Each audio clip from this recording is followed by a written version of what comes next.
প্রথমবারের মতো বিদেশের মাটিতে বিদেশি ফ্র্যাঞ্চাইজি লিগে চ্যাম্পিয়ন হয়ে ট্রফি উদযাপন করল বাংলাদেশের প্রতিনিধিত্ব করা একটি দল Joburg Bangla Tigers. Zim Afro টি10 লিগের দ্বিতীয় আসরের ফাইনালে শক্তিশালী কেপটাউন সাম্প আর্মিকে হারিয়ে শিরোপা জিতে ইতিহাস গড়ল বাংলাদেশের বাণিজ্যিক রাজধানী চট্টগ্রামের শিল্প গ্রুপ এফএমসির মালিকানাধীন Joburg Bangla Tigers. Joburg Bangla টাইগার্সের ঐতিহাসিক জয়যাত্রা এবং কিভাবে বাংলাদেশি কোনো দল প্রথমবারের মতো বিদেশের মাটিতে একটি আন্তর্জাতিক ফ্র্যাঞ্চাইজি টুর্নামেন্টে চ্যাম্পিয়ন হলো, সেই গল্পই থাকছে আজকের প্রতিবেদনে। জিম আফ্রো টি10 লিগের দ্বিতীয় আসরে তাদের প্রতিটি ম্যাচের গুরুত্বপূর্ণ মুহূর্ত এবং উত্তেজনাপূর্ণ ফাইনাল নিয়ে থাকছে বিস্তারিত। টুর্নামেন্টের শুরুতেই জোবার্গ বাংলা টাইগার্স জানান দেয় যে তারা এসেছে জয়ের লক্ষ্য নিয়ে। নিজেদের প্রথম ম্যাচে প্রতিপক্ষ ডারবান উলফসকে হারিয়ে দুর্দান্ত সূচনা করে। ডারবান শুরুতে ব্যাটিংয়ে নেমে 10 ওভারে 105 রান করে। জবাবে হজরতুল্লাহ জাজাইয়ের 18 বলে 44 রানের মারমুখী ইনিংসে 7 ওভার 4 বলেই ম্যাচ জিতে নেয় বাংলা টাইগার্স। কিন্তু পরের দুটো ম্যাচেই বেশ একটা সুবিধা করতে পারেনি বাংলাদেশের দলটি। NYS লাগোসের বিপক্ষে 16 রানে ম্যাচ হারে টাইগার্স। এদিনে ব্যাটে বলে সমান তালেই ছন্দে ছিল লাগোস, ফলে দিনটি নিজেদের করতে পারেনি সেকেন্দার রাজার দল। অপরদিকে নিজেদের তৃতীয় ম্যাচে জয়ের আশা জাগিয়েও হারারে বোল্টের কাছে ম্যাচ হারে টাইগার্স। শুরুতে ব্যাটিংয়ে বেশ একটা ভালো করতে পারেনি জোবার্গ ব্যাটাররা। 10 ওভারে 91 রানের টার্গেট ছুড়ে দেয় বোল্টকে। দুসান সানাকার 20 বলে 50 রানের অপরাজিত ইনিংসে 4 উইকেটের জয় পায় হারারে বোল্ট। প্রথম ম্যাচে জয় আর টানা 2 ম্যাচে হার, এরপরেই যেন অপ্রতিরোধ্য এক বাংলা টাইগার্সকে দেখল গোটা ক্রিকেট বিশ্ব। চতুর্থ ম্যাচে কেপটাউন সাম্প আর্মির বিপক্ষে 5 উইকেটের জয়। অধিনায়ক সেকেন্দার রাজার বোলিং তোপে গুড়িয়ে যায় সাম্প আর্মি। 83 রানের টার্গেটে খেলতে নেমে সহজে জয় পায় জোবার্গ। তবে জোবার্গের চরম উত্তেজনাপূর্ণ ম্যাচ ছিল বুলাওয়াও ব্রেভ জাগুয়ার্সের বিপক্ষের পঞ্চম ম্যাচটি।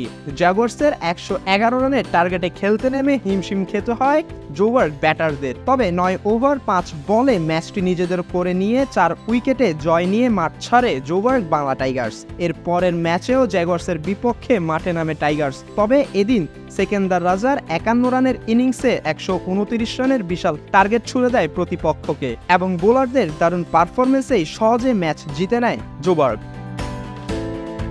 গ্রুপ পর্বের শেষ ম্যাচেও দাপুটে ছিল জোবার্গ। তবে এদিন হারারে বোল্টের বিপক্ষে ম্যাচ জিততে শেষ ওভারে শেষ বল পর্যন্ত খেলতে হয়েছে টাইগার্সদের। বোল্টের 121 রানের টার্গেটে খেলতে নেমে শুরুটা ভালো করলেও মাঝ পথে উইকেট বিলিয়ে দেয় দলটি। তবে শেষ পর্যন্ত 4 উইকেটের জয় নিয়ে মাঠ ছাড়ে তারা। গ্রুপ পর্বের 7 ম্যাচে 5 জয় নিয়ে পয়েন্ট টেবিলের দ্বিতীয় স্থানে থেকে প্রথম কোয়ালিফায়ারে নাম লেখায় জোবার্গ বাংলা টাইগার্স।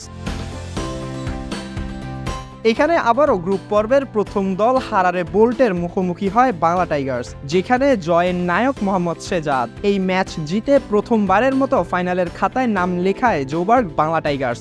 বোল্টের দুসান সানাকার 24 বলে 61 রানের ঝড়ো ইনিংসে টাইগার্সকে ছুড়ে দেয় 125 রানের বিশাল টার্গেট। তবে এদিন ব্যাট হাতে জ্বলে ওঠেন আফগান ওপেনার ও উইকেট কিপার মোহাম্মদ শেজাদ। 25 বলে 64 রানের বিধ্বংসী ইনিংসে 1 ওভার হাতে রেখেই জয় নিয়ে ফাইনালের টিকিট পেয়ে যায় জোবার্গ বাংলা টাইগার্স।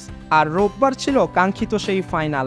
এর আগে আবুধাবি ও টরন্টোয় টি10 লিগে খেললেও এটাই ছিল ক্রীড়াপ্রেমী শিল্প উদ্যোক্তা ইয়াসিন চৌধুরীর মালিকানাধীন ফ্র্যাঞ্চাইজি দল বাংলা টাইগার্সের প্রথম কোনো ফাইনাল। তাই সবার চোখ ছিল এই বিগ ম্যাচে। হবে কি নতুন কোনো ইতিহাসের রচনা? ফাইনালে জোবার্গ বাংলা টাইগার্সের মুখোমুখি কেপটাউন সাম্প আর্মি। প্রথমে ব্যাট করে বাংলা টাইগার্স 5 উইকেটে 129 রান করে। মোহাম্মদ শেজাদ এবং কুশল পেরেরা দলের ব্যাটিংয়ে নেতৃত্ব দেন। তবে শেষের দিকে সেকেন্দার রাজার দ্রুত ইনিংস তাদের স্কোর বাড়িয়ে দেয়। জবাবে কেপটাউন সাম্প আর্মি ভালো শুরু করে। তবে পেন্ডুলামের মতো দুলতে থাকা ম্যাচে শেষ ওভারে কেপটাউনের দরকার হয় 21 রানের। সেই শেষ ওভারটিতে মুচাওয়ার বোলিংয়ে টাইগার্স দেয় 15 রান। ফলে 5 রানের রুদ্ধশ্বাস জয়ে জোবার্গ বাংলা টাইগার্স তৈরি করে নতুন এক ইতিহাস। ম্যান অব দ্য ফাইনাল হন শেজাদ আর টুর্নামেন্টের সেরা খেলোয়াড় নির্বাচিত হন জোবার্গ বাংলা টাইগার্সের ক্যাপ্টেন সেকেন্দার রাজা। বাংলা টাইগার্সের কর্ণধর ইয়াসিন চৌধুরী ও অধিনায়ক সেকেন্দার রাজার হাতে চ্যাম্পিয়নশিপ ট্রফি তুলে দেন জিম্বাবুয়ের প্রেসিডেন্ট এমারসন মানানগাগুয়া। পুরস্কার মঞ্চে এ সময় উপস্থিত ছিলেন দলটির সিইও জাফির ইয়াসিন চৌধুরী চৌধুরী এবং পরিচালক খাতুনে জান্নাত শম্পা। বাংলাদেশের বিশিষ্ট ব্যবসায়ী ইয়াসিন চৌধুরীর মালিকানাধীন দল বাংলা টাইগার্স বিদেশের মাটিতে বাংলাদেশি একমাত্র ফ্র্যাঞ্চাইজি দল। আবুধাবি টি10 লিগে বাংলা টাইগার্স নামে দল পরিচালনা করে আসছে তারা। শ্রীলঙ্কার লঙ্কা টি10 লিগে বাংলা টাইগার্স হাম্বানটোটা নামে দল পরিচালনা করে তারা। কানাডার গ্লোবাল টি10 লিগে বাংলা টাইগার্স মিসিসাগা নামেও দল পরিচালনা করে এই ফ্র্যাঞ্চাইজিটি এবং জিম্বাবুয়ের জিম আফ্রো টি10 লিগে জোবার্গ বাংলা টাইগার্স নামেও দল রয়েছে তাদের। জিম্বাবুয়েতে জোবার্গ বাংলা টাইগার্সের এই ঐতিহাসিক জয় শুধুমাত্র টাইগার্সের নয়, পুরো বাংলাদেশের ক্রিকেটের জন্য এক অনন্য গৌরব।